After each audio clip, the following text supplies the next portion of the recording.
Two-thirds of businesses earn profits of less than £10,000 a year. Many of them are new businesses, Nick. And here's the point. They have to employ accountants. It takes them time. So we think, actually, setting a limit of £10,000 before you start paying corporation tax, it's a great incentive to get more people out there doing their own thing. Already 5.5 million people run their own businesses. And I said on the day after Brexit that it should be a victory for the little people. Well, it's about time they got recognised. I'm going to be talking, Nick, about Brexit, obviously, yes, and the need not just to get Brexit done, but to get it done properly. And that means holding Boris Johnson to his promises. But beyond that, my impression is that the Labour and Conservative parties think that once the inconvenience of Brexit has gone away, and remember, neither party actually wanted it, then everything should go back to the way it was before. And our view is that politics is broken, that faith and trust in the entire system has broken down to an extraordinary degree, and we need big political and institutional reform. And that means getting rid of things like the House of Lords that are hopelessly outdated. And part of that package is, of course, the BBC. Now, the BBC has been a very important part of our national life, and in the days when there were only 3 television channels, it was clearly very important. But there's a younger generation. I mean, they don't watch television the way that you and I did when we were growing up. No. They choose what they want to watch. They pay what they want to watch. And frankly, the idea that we should all be paying over 150 quid a year as a tax to keep the BBC going in its current form is just an anachronism, and we should propose today that the BBC licence fee is phased out over time. After Brexit, you hailed it as a victory for the little people. Has it turned... Well, we're not there yet, but is it turning out to be that, Mr Farage? No, it isn't, because we're still dominated by the big corporate voices, the big voices that want open-door immigration at huge levels to continue, the big companies that want to keep us as closely aligned to EU rules as possible.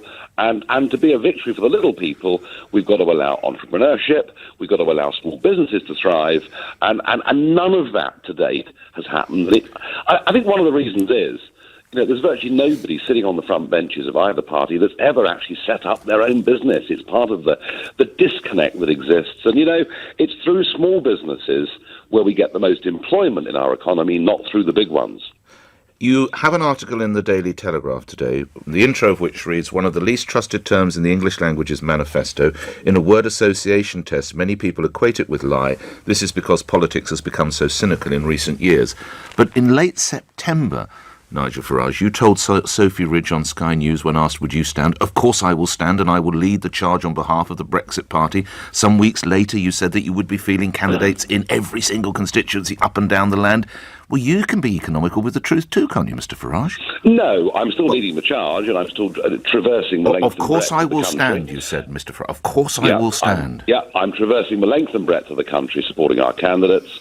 I didn't want to get stuck in the situation I was in 2015 with UKIP, where basically, because and we're an even newer party than UKIP was, where I'm hunkered down in one constituency and I cannot get out around the country. So that was a tactical change. And in terms of candidates, look, frankly, if it wasn't for the Brexit Party, Mrs May would still be Prime Minister, Brexit would be in the weeds, and a second referendum would be looming. We've pushed and forced the Conservative Party a long, long way.